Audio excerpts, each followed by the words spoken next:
ষড়ঋতুর স্নিগ্ধ শরৎ, সাহিত্যাকাশের আলোকিত চন্দ্র, এই নিয়ে শরৎচন্দ্র।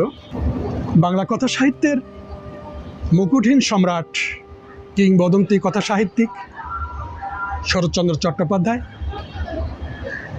তার অসংখ্য রচনার মধ্যে একটি বিষয় খুবই উল্লেখযোগ্য, দেবদাস। দেবদাস এমন একটি উপন্যাস যাকে নিয়ে 3টি দেশে 7টি ভাষায় 20টি চলচ্চিত্র নির্মাণ হয়েছে। দেবদাস উপন্যাসের সেই অমর প্রেম কাহিনী সেলুলয়েডের পর্দায় সারা বিশ্বের মানুষকে কাঁদিয়েছে।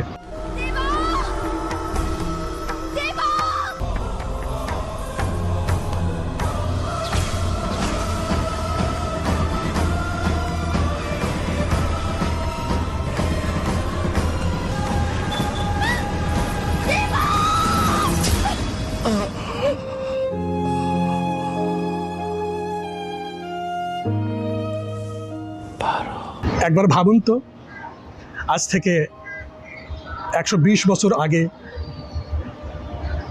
কলকাতার পান্ডুয়া থেকে 100 মাইল দূরে সেই খাড়ি নদীর তীরে জমিদার ভুবন মোহন চৌধুরী বাস করতেন হাতিপোতা গ্রামে। সেই বিপত্নিক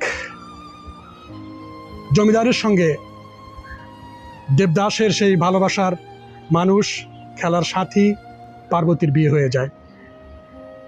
এর একটি কারণও আছে, বংশীয় মর্যাদা, আর্থিক ব্যাপারটা নিয়েও তাদের মধ্যে সম্পর্কের টানাপোড়েন হয়। একসময় পার্বতীর বিয়ে হয়ে যায়। পার্বতীর প্রেমের অভাব পূরণ করতেই একসময় দেবদাস নেশাগ্রস্ত হয়ে যায়। তার নেশাগ্রস্ত দেহটা আস্তে আস্তে বিকল হতে থাকে, মৃত্যুর দিকে পতিত হতে থাকে। তবুও দেবদাস পার্বতীকে একবার দেখার জন্য ঘোর অন্ধকার তীব্র শীতের মধ্যে গরু গাড়ি করে সেই ভুবন মোহন চৌধুরীর বাড়ির উদ্দেশ্যে রওনা হয় পার্বতীকে একবার দেখবার জন্য।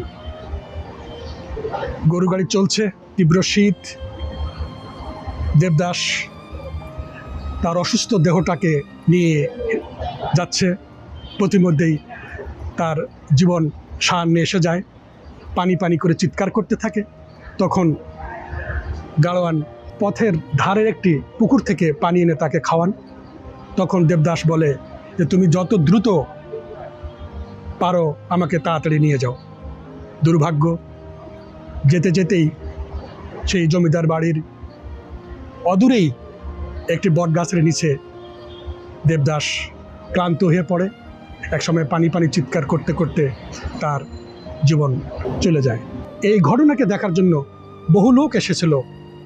দেবদাসের সেই মৃতদেহটা কেউ সৎকার করতে এগিয়ে আসেনি। তারপর এক চণ্ডাল দয়া পরশবান হয়ে দেবদাসের সেই দেহটি টেনে হেঁচড়ে বেঁধে নিয়ে যায় শ্মশানে। সেখানেও পূর্ণাঙ্গ সৎকার করতে পারেনি।